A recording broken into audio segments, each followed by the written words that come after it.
Hi hello friends, அனைவருக்கும் வணக்கம். எல்லாரும் எப்படி இருக்கீங்க? ரொம்ப சூப்பராக இருப்பீங்க அப்படின்னு நினைக்கிறேன். நம்மளோட தீபாவளி ரெசிப்பியில் இன்னைக்கு நம்ம பார்க்க போகிற ஸ்வீட் ரெசிபி என்ன அப்படின்னு பார்த்தீங்கன்னா லட்டு தான். இந்த லட்டு வந்து நம்ம வீட்டில் இருக்கிற ஜல்லிக்கரண்டி வச்சு ரொம்ப ஈஸியாக ரொம்ப சுலபமாக செஞ்சிடலாம். வாங்க எப்படி செய்கிறதுன்னு பார்க்கலாம்.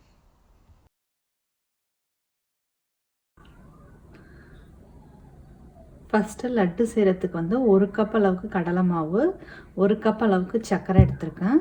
அப்புறம் ஒரு பிஞ்ச் அளவுக்கு வந்து சோடாப்பு எடுத்துக்கலாம். இதுலேருந்து ஒரு பிஞ்ச் அளவுக்கு வந்து மஞ்சத்தூள் எடுத்துகிட்டு ஃபஸ்ட்டு மாவு கலந்துடலாம். இப்போது 1 கப் அளவுக்கு வந்து மாவு கலந்துக்கலாம். கொஞ்சம் போல் கலருக்காக வந்து மஞ்சத்தூள் ஆட் பண்ணிக்கிறேன். மாதிரி கொஞ்சம் போல் வந்து ஒரு பிஞ்ச் அளவுக்கு வந்து சோடாப்பு ஆட் பண்ணிட்டு இதை வந்து நல்லா தோசை மாவு பதத்துக்கு வந்து நல்லா தண்ணி ஊற்றி கரைச்சிடலாம். நம்ம இப்போது ஒரு அரை கிளாஸ் அளவுக்கு தண்ணி தேவைப்படும் கரைக்கிறதுக்கு.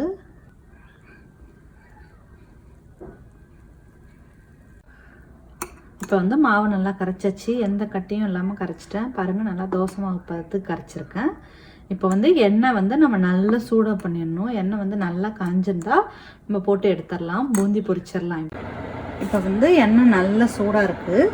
நான் இந்த ஜல்லிக்கரண்டி தான் யூஸ் பண்ணுறேன். இதில் வச்சுட்டு நம்ம வந்து மாவை வந்து ஊற்றிடலாம். பூந்தி இப்போ வந்து பொரிச்சு எடுத்துடலாம். பாருங்கள், இந்த மாதிரி ஊற்றினோடனே வந்து நல்லா பொரிஞ்சு வரணும். அந்தளவு எண்ணெய் சூடாக இருக்கணும்.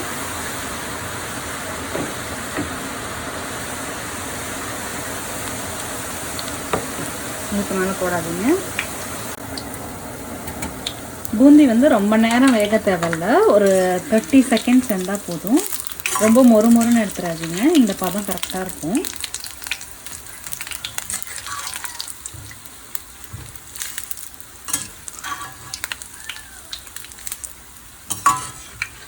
பாருங்கள், பூந்தி நல்லா வந்து பொரிஞ்சு வந்திருக்கு.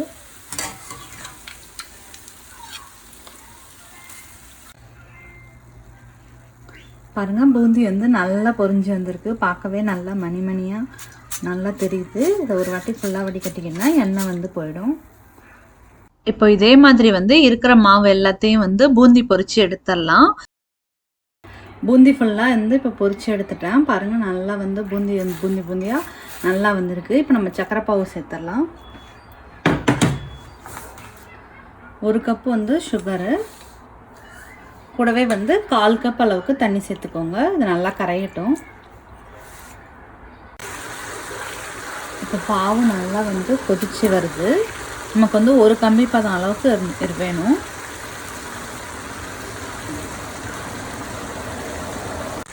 இப்போ வந்து பாவு நல்லா வந்து ஒரு கம்பி பதம் அளவுக்கு வந்துருச்சு. பாருங்கள், இதில் விட்டால் பாவு வந்து கரையவே அடியில் தங்கிருச்சு.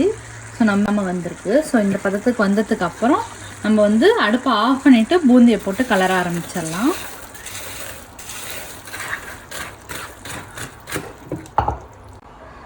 பாருங்கள், நல்லா வந்து சுகர் சிரப் அந்த ஜீரா பாவை வந்து லட்டுவை வந்து நல்லா அப்சர்வ் பண்ண ஆரம்பிச்சிச்சு. கொஞ்சம் ஆறணுன்னா நம்ம வந்து இதில் லட்டு பிடிக்க ஆரம்பிக்கலாம். இது லட்டு பிடிக்கிறப்ப எப்படி பிடிக்கணும்னு வாங்க சொல்கிறேன்.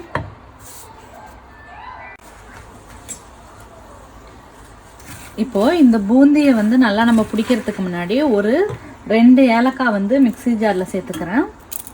கூடவே வந்து இதுலேருந்து ஒரு 2 கரண்டி அளவுக்கு பூந்தி எடுத்துட்டு இதை வந்து மிக்சியில் வந்து ஒரு கோரஸ் பேஸ்ட்டாக குறைன்னு அரைச்சிட்டு நம்ம போட்டோம் அப்படின்னா பூந்தி பிடிக்க நமக்கு வந்து ஈஸியாக இருக்கும். ஒரு 2-3 கரண்டி இந்த அளவுக்கு எடுத்துருக்கேன்.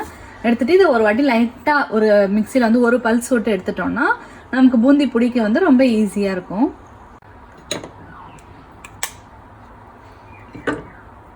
இப்போ இந்த அளவு வந்து கொஞ்சம் குறப்பாக வந்து நம்ம மிக்சியில் போட்டு அரைச்சி எடுத்துகிட்டு அதையும் இதை கூட ஆட் பண்ணிட்டோம்னா நமக்கு வந்து பூந்தி வந்து பிடிக்கிறப்ப ஈஸியாக பிடிக்கலாம். கூடவே வந்து இப்போ கூடவே வந்து நம்ம நெய்யில் வறுத்து வச்சுருக்க முந்திரி திராட்சையும் சேர்த்துக்கலாம். இது கூட வாசனைக்காக ஒரு 4 போல் கிராம்பு சேர்த்துப்பேன். உங்களுக்கு வேணும்னா நீங்கள் சேர்த்துக்கோங்க, இல்லைன்னா வேண்டாம்.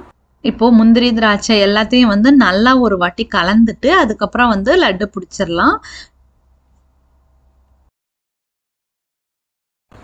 உங்களுக்கு சைஸ்க்கு ஏற்ற மாதிரி பெருசாக வேணும்னா பிடிச்சிக்கோங்க, இல்லை மீடியம் சைஸ். நான் இப்போ வந்து மீடியம் சைஸ் தான் எல்லாமே பிடிக்கிறேன், அந்த மாதிரியும் பிடிச்சிக்கலாம். அவ்வளோதாங்க. இப்போ எல்லா லட்டுமே வந்து ரெடி ஆயிடுச்சு. உங்களுக்கும் இந்த வீடியோ பிடிச்சிருக்கும் அப்படின்னு நினைக்கிறேன். நீங்களும் இந்த தீபாவளிக்கு உங்கள் வீட்டில் இந்த ரெசிபியை ட்ரை பண்ணி பார்த்துட்டு உங்களோட கருத்துக்களை நம்மளோட கமெண்ட்டில் ஷேர் பண்ணுங்கள்.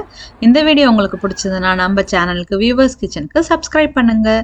மீண்டும் ஒரு சூப்பரான வீடியோவுடன் அடுத்த வீடியோவில் சந்திப்போம்.